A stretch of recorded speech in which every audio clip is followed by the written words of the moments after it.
ducks underneath. Hillside Avenue, pick up water somewhere. I need water more than anything. Headquarters calling, headquarters 1 Chief Mobility. Well, it's at the end of the world where Headquarters 1. Headquarters 2 1, go to your bringing guys to the third. Gentlemen, the self-contained breathing apparatus is one of your most important pieces of personal protective equipment. Your ability to use this equipment directly affects your safety and the teamwork and safety of your brother firefighters on the fire ground.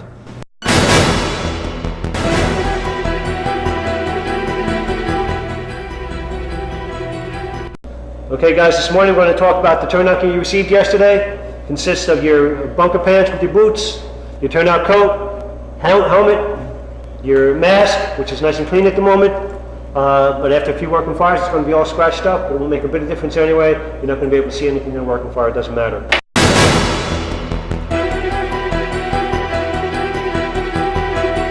Gentlemen, teamwork is essential to your survival on the fire ground. It is through teamwork that you will stretch hose lines, raise ladders, and perform rescues. You are now part of a much greater team. You are now part of the Newark Fire Department. Congratulations.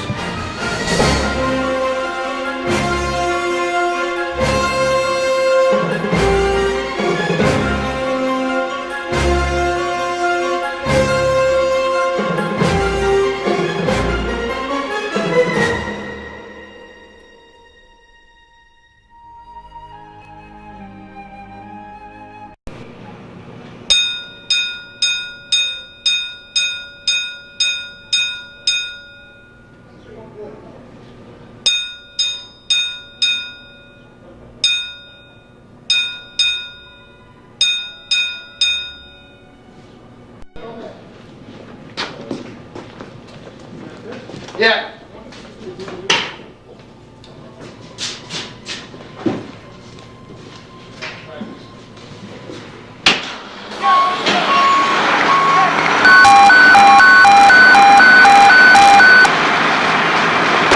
Attention engine 5, 18, 9, 12. Truck 1, Battalion 4. Radio alarm, second alarm, 3465. That's Berkeley Avenue, North 10th Street. Attention engine 5, 18, 9, 12. Trucks 1, 9, 4. Radio alarm, second alarm, 3465. That's Berkeley Avenue, North 10th Street.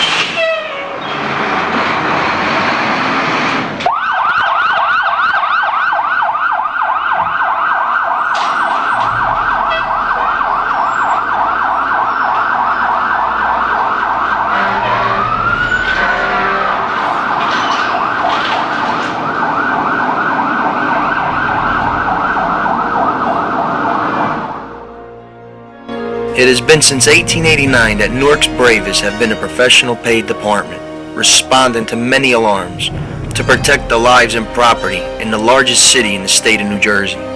Unfortunately, they have lost many men in doing so, men with families who go to work expecting the unexpected, to do what they can so that other families do not suffer devastation, even if it takes their own lives, for it is in their hearts to do so. It is the oath they take the moment they step foot in the firehouse.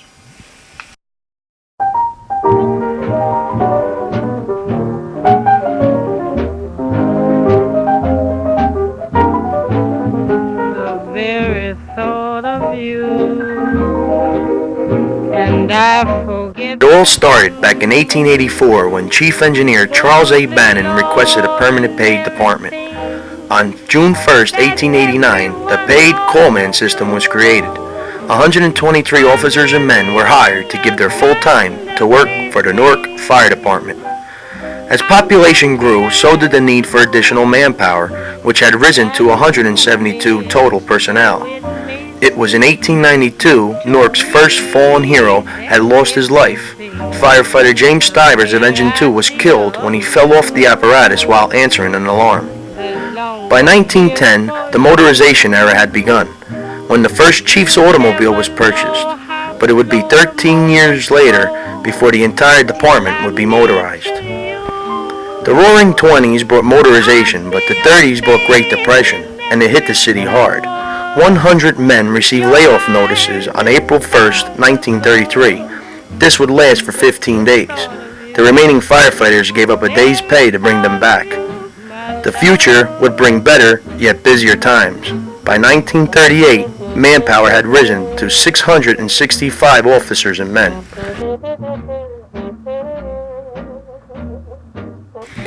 In 1903, one of the greatest inventors of the 20th century had filmed the Newark Fire Department. In his practice of the motion picture, Thomas Edison, whom rumor has it was a fire buff, used Truck Company 5 and Engine Company 12's headquarters on the corner of Belmont and Waverly Avenues to film probably one of the first true fire films ever. The movie, The Life of an American Fireman, along with dissolves and special effects, truly proved that Mr. Edison was ahead of his time, and we thank him for choosing the Newark Fire Department in his wonderful work.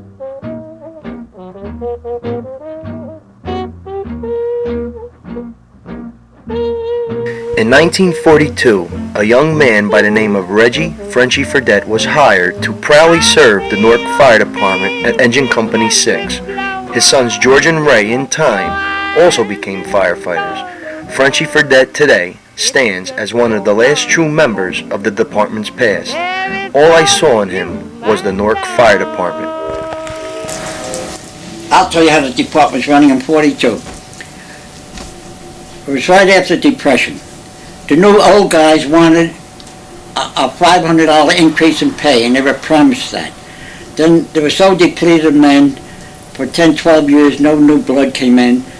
They said, you can't have a raise, we got to put new men on.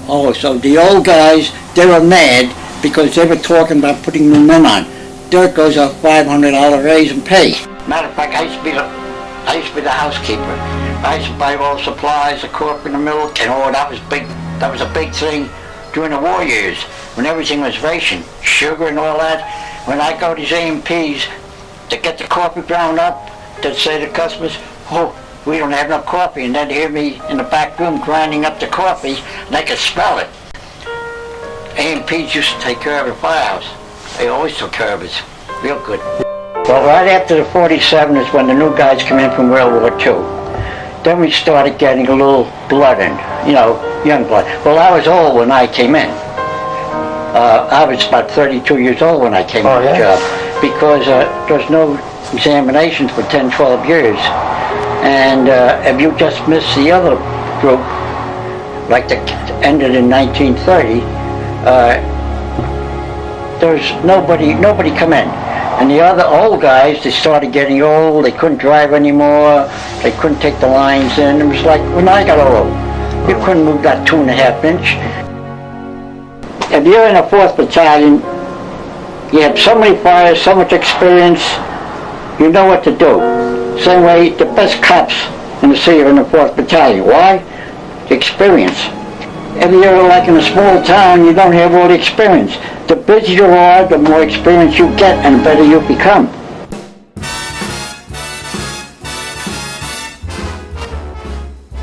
In 1949, the addition of the third tour had not come at a better time. In the 1950s, the fire department would see an increase in fires when one of the largest fires in the department's history took place on July 7, 1951, at the Warren Maritime Corporation in the Down Neck area. It was a serious propane fire that expelled a series of explosions. The first off-duty recall of department members was used, getting more help in battling fires of this degree, in addition to a county mutual aid response. On March 11, 1953, 13 workers were killed in a brewery plant fire, with 31 others seriously injured. By 1955, the department's manpower was rising. Earlier that year, on April 4th, another serious fire occurred at the Naval Pier in Port Newark. Several firefighters escaped serious injury or even death when a crane on the pier had collapsed. Engine 10's hose wagon was not so lucky. It was buried beyond repair as the fire had suddenly taken off. As alarms continued to rise, Special Service, and Supply Company Number 1 was formed. And later this decade, the Arson Squad. Due to the continuing increase of fires, on March 1st, 1959, a fourth and final tour would be added to complement a 778-member staff. The future would shock the city and the department as well. Fireman? Oh, that's the best part of my life. Sure. There's nothing I like better. Even being a bartender wasn't as good as being a fireman in the '60s. I loved it. As a matter of fact, I used to be glad to go back to work from a vacation. You had a good captain, you had a good crew. And that good crew would make a chief look good. But if you had a lousy chief, you didn't get good men. Whitkus and Manger got killed at South Orange Avenue on Prince Street, and the alarm came in at 13th Avenue Rector Street, and instead of going to fire, I went down the next block because the street was blocked up, and I see this reflection in an arrow building alone. This car and 20 engine met at Prince and South Orange Avenue. Whitkus and Manger both got killed, and the three people in a private car, they got killed. It was 5 of them died, but in one accident. Did you know Big Ed Beasy, the fire truck? I mean, you say they pulled down the ceiling. He thought that the ceiling, he meant the roof. Down come the whole roof. Big guy, Big Ed Beasy. But he gave you ventilation. He gave you ventilation. We knew a fire truck, 3 truck, if they're responding, we knew we could go in without a mask a little bit further because fire truck or 3 truck was going to ventilate from us. A truck would say, I can go in because 6, 12, or 20 are going to come in with water. We knew it was only a matter of seconds. We depended upon each other. The only thing is we wouldn't give up our hose to them. Now, give it to members of your own company, but don't ever give it up to a guy from another company. They'll say, go get your own goddamn hose. We were taught that. We were taught that. Never give up. A guy would be on a ladder overhauling a building, and you say, no, you come on down, and another man, say 6 engine, we'll go up. We'll take care of it. Don't ever give it up. And everybody's heard about the bird. Bird, bird, bird. The bird's a winner when the bird, bird, bird. Bird is a winner when the bird. In the 1960s, the fires in the city began to take off and continued for the next 3 decades. False alarms were also a serious problem. A large fire occurred on April 15, 1960 at Ferry and Mott Street and took 4 alarms to bring it under control. In April of '61, another 4th alarm fire at Englehorn's Meatpacking Company would result in the death of firefighter Joseph Buell when an explosion caused the wall to collapse and crush him to death. 3 other firefighters were seriously injured and would never return to duty. In 1964, the fireboat John F. Kennedy was placed into service. Also constructed this year was the first diesel engine company number 6, a snorkel at Truck Company 1, and a fire museum with dedication.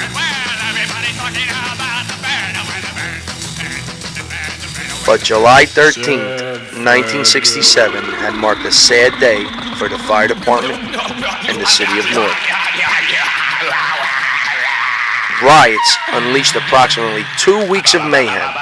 As a result, 227 fires would be fought, and a sniper would kill a fire captain. On July 15, 1967, Captain Michael Moran of Engine Company 11 was shot while checking the roof of a building for a fire condition. It was during the riots that task forces consisting of 2 engine companies, a truck company, and a chief would respond to alarms.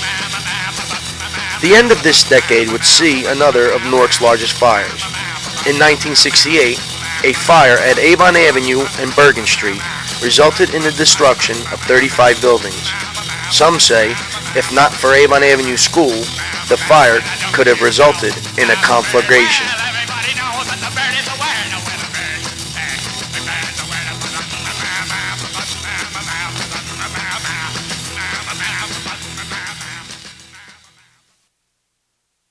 My name is Dan Pracher. Came on the job July 68, promoted to captain December of 89. I come on in July 68. I went to truck 11. I was in truck 11 for 7 months. Then I went to truck 9. From truck 9 I went to truck 5. I was on the job almost 2 years before I was sent to the training academy to learn how to do the job. At that time we had no training academy. It was up on 18th Avenue, but it wasn't an academy. It was people that worked up there, but no training courses. After a year and a half they decided that all of us that were in the field, myself, the Jimmy Donlins, the Bobby Gaynors, guys like that, they decided we had a year and a half in the field, it's time we teach them what to do. Chief Donlin, who had some good film. You had when we had the Newark slip, I think that was in 70, I'm going to say 74, 75, I don't really remember dates. Being as he was a battalion chief at the time, I think he was able to get inside the building and go with us, catch us wherever we went. You would turn around on the roof. You would have Chief Donlin on the roof with you, whether it be a peak roof or a flat roof, no matter what. But you always had him in there. Other people later on, when the VCR started coming in, you got the Donnie Vanetcheks and the guys like that would show up and take care. My time in '59 and the '60s, Engine 10 was one of the busier companies. It was 6, 10, 12, and 20 that were the busiest engine companies at that time. And it seemed like we were always working. And even though there were more alarms after that, I think there was less fires. The busy section of the city went from the Central Ward to the North Ward to Vailsburg in these days. The South Ward, a lot of fires there. It just varied. Now, whereas those companies I mentioned before were busy then, maybe they're not the busiest now. I have no idea. I grew up in the neighborhood and I knew the neighborhood well. There weren't many streets that mystified me, and I did study the Red Book, so I drove for most of my years in 10 engine. I worked with some great captains. When I went out on a job, we had an old German by the name of Herman Brunner. They called him Ham. Super guy. Wouldn't let anybody get hurt, wouldn't let anybody go where he didn't take them. And unfortunately, age caught up with him and he ended up in special service. Then Davy Kinnear was my captain. Davy was also super. His dad was retired battalion chief and made no bones about coming to fires and telling us afterwards what we did right, what we did wrong. Davy was another captain that was right there on the front of the line, so it was good work with him. Joe Dahl was on the second tour then as the captain, and he was another great guy. It was a house of, I think we were riding 1 and 5 then. Everybody got along good. We had no problems. Going back to the old days, you could always rely on certain people being there. Jimmy Donlins and Doc Devlins. I don't know if you ever heard of Doc Devlin, but he was always there. Doc Devlin was Deck Gun Devlin, we called him. He would come to any multiple alarm, and if a fireman was injured, just look up in the sky wherever there was a deck pipe going, and that's where you find Doc Devlin, and he was there immediately to take care of you.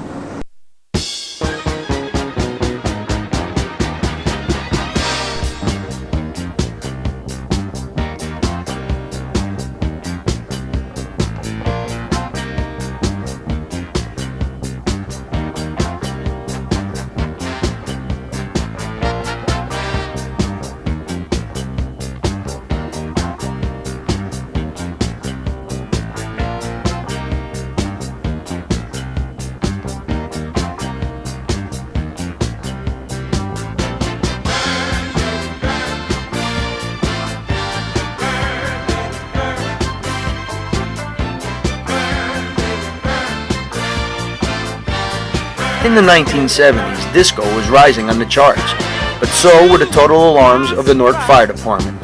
One would think more companies would be added. Instead, they were disbanded. The old filter masks were replaced with the MSA and Survive Air SCBAs. 1972 marked the busiest year in modern day history, with a sum of 22,223 total alarms. This includes 5,716 structure fires, and continues today to be an all-time record high. This decade, 6 firefighters lost their lives in 4 separate incidents. A collapse during operations at a third alarm fire at Orchard and Pennington Streets resulted in the deaths of Fire Captain Anthony Lardiere of Truck Company 4, Captain Dominic Latour of Engine Company 12, and firefighter Russell Schomer of Truck Company 5. A new training academy had been put into service during 1974, and EMS was started. This would last for 2 years before being taken over by the state. In 1975, a large 4th alarm fire occurred at the Newark Slip Works complex at 411 High Street. At the same time, a 2nd alarm fire across the city resulted in a rare off-duty recall and mutual aid response from 31 towns in 2 counties. The governor had declared a state of emergency. On December 8, 1973, 12 people were killed in a 3-story frame building at a 2nd alarm fire that gutted a building on South 12th Street near Avon Avenue. During 1979, reduced assignments on box alarms started between 0800 and 2400 hours, and full assignments were sent at 2400 to 0800 hours. With alarms still rising, the next decade would reach record highs.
Although I know in '81, 6th Engine did 5,010 alarms, and the 4th Battalion did over 5,700 runs. It's not a simple task. It's a great job. There's a lot of training that's necessary before you get into the real nitty-gritty of fighting fires, and most of that is actually learned in the respective companies and battalions. We have a great fire academy. Initial, whatever it is now, 30 days, you learn a good percent of the basics. But the day in, day out job, the activity, the fires, is learned on the job and through your company officers and men, your fellow firefighters. I don't think anybody can do the job. You have to be, it has to be in you. I know civil service or the Department of Personnel has a way of selecting individuals that they think are qualified to go to the academy based on their experience, based on their testing and their background check, and then it starts at the academy with whether you have it or you don't have it. And I always said to individuals that you could be a great guy or you can be less than a great guy. But as long as you know your limitations, you could serve in a slower company and do a great job. And then again, if that guy in a slower company goes up to the busiest company, he might not fit in. But there's a level where you find, and you got to depend upon the captains and the battalion chiefs and the deputy chiefs. I really enjoyed the job. When I was in a slower company, I couldn't wait to go to a busier company.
Though total alarms were reaching record highs, the fire department would endure layoffs and company closings. The 1980s saw the end of the two-piece companies. Engine 9 and 10 had lost their hose wagons, and the first inch-and-a-half hose line was replaced with the new inch-and-three-quarter hose line. On May 28, 1980, a total of 30 working fires were reported in a 24-hour period. Yet 1981 marked the busiest year ever recorded in the history of the Newark Fire Department, with the sum of 28,008 total alarms in a city surrounded by a 24-mile radius. Newark was dubbed the arson capital of the world for profit. In 1983, a Texaco storage plant saw an explosion that would be heard and seen for miles. In the 1980s, 3 firefighters lost their lives in the line of duty. Firefighters Harry Halpin, James Murray, and Marcus Reddick had each lost their lives at 3 separate alarms. Also this decade, the Essex County Emerald Society was formed to assure that no fire or police line of duty death would ever pay for a pipes and drums band at a funeral. The busiest decade had combined for 210,000 total alarms, 20,700 structure fires, and 223 total deaths. On November 21st, 1989, as the decade was coming to an end, a 4th alarm fire, fueled by high winds, attacked at least 16 buildings. It was another of Newark's largest fires, as a rare mutual aid call was made to assist in its extinguishment. Many people had lost their homes in sub-freezing temperatures.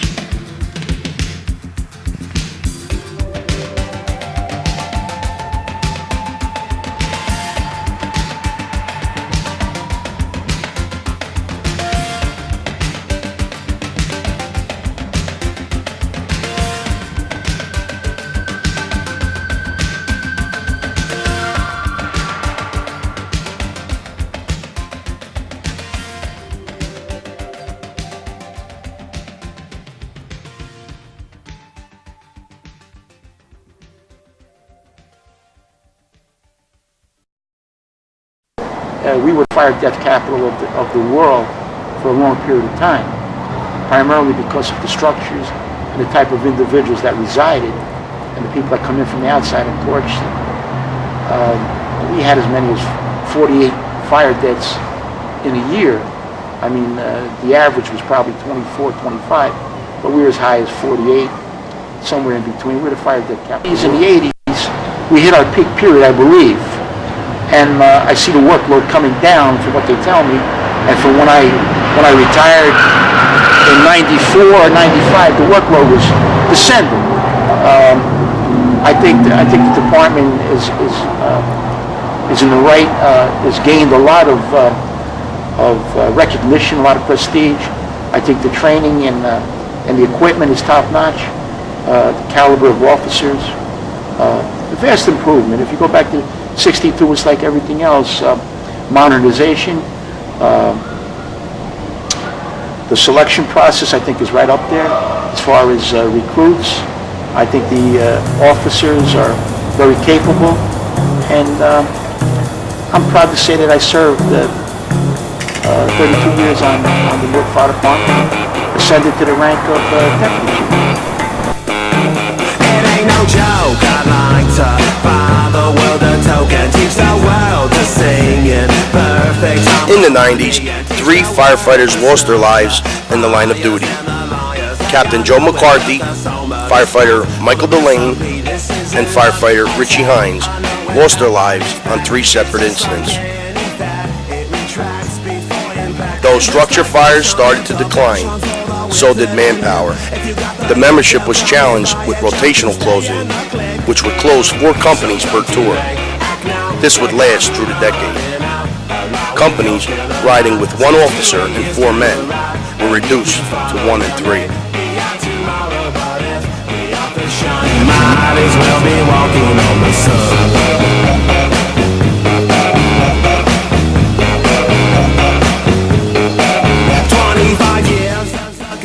This decade saw 2 distinguished landmarks that defined the North Newark community.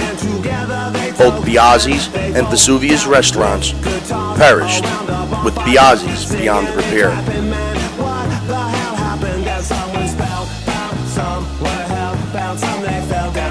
Though Newark was not setting record highs, the big fires still challenged the department on a consistent basis. Newark continued to be the busiest in the state.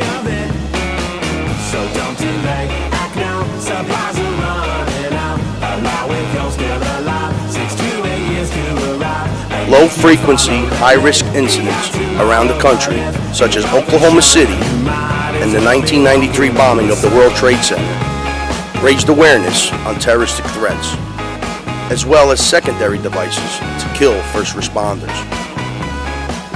With safety and accountability enforced, bunker gear replaced the old coats and boots, as well as Nomex clothing, which became mandatory.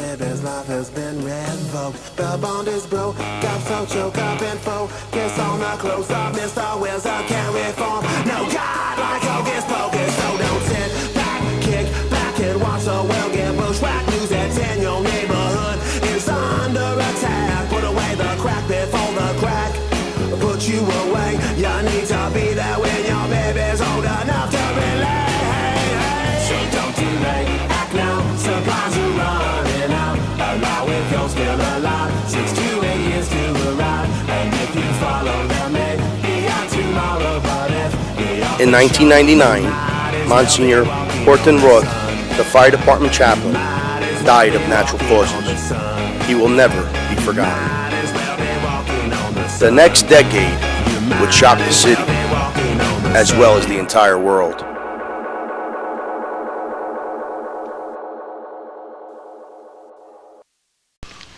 Almighty God, with you there is no beginning and no end.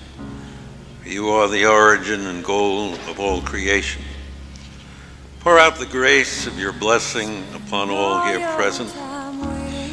Bless these men, for God our Father is our strength in adversity, our health in weakness, our comfort in sorrow. Help us to play our part in the life of our city, that our service may be directed towards peace and justice and the living service of all our community. Bless all these members of our fire department, O Lord. Newark firemen today gave a hero's funeral for a comrade who gave his life to save another. Actually, 26-year-old Marcus Reddick saved 2 lives.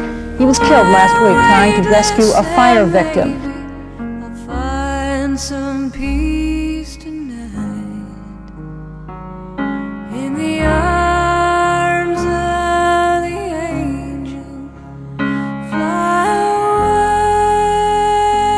away from here, from this dark corner.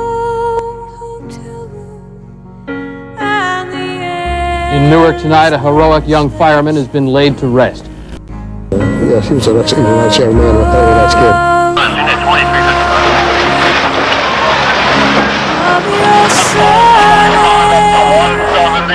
North 11th Street, I have some information. I'll get an emergency signal from your radio. You have a problem there? May you find some comfort here. Hundreds of firefighters from all over the area joined together this morning in Newark to say farewell to a fallen comrade. 33-year-old fireman Michael Delane died Saturday in the line of duty. There's vultures and thieves at your back. Storm keeps on twisting. Keep on building the lies that you made. Whether it would have made a difference today, only God will know, but we need our companies back permanently on a full-time basis. We can't gamble anymore with the lives and property of the citizens, and this is a perfect example of it. It's easier to believe in this sweet madness, all this glorious sadness that brings me to my knees. Final farewell to a fallen firefighter today in New Jersey. Family, friends, and colleagues gathered to remember Lawrence Webb, who died this week in the line of duty. From this dark, cold hotel room and the endlessness that you fear, you are pulled from the wreckage. As they strive to serve you in their fellowship of man by their dedication and service. Bless all our firefighters as we honor this day for those who proved their bravery and service in this present pledge of loyalty and dedication to the citizens of our city and the protection of life and property. Today and always, may you be within God's loving care, and by His grace and goodness, may He forever bless you, your home, and those you love with lasting happiness. We ask this for the blessing of Almighty God. Amen.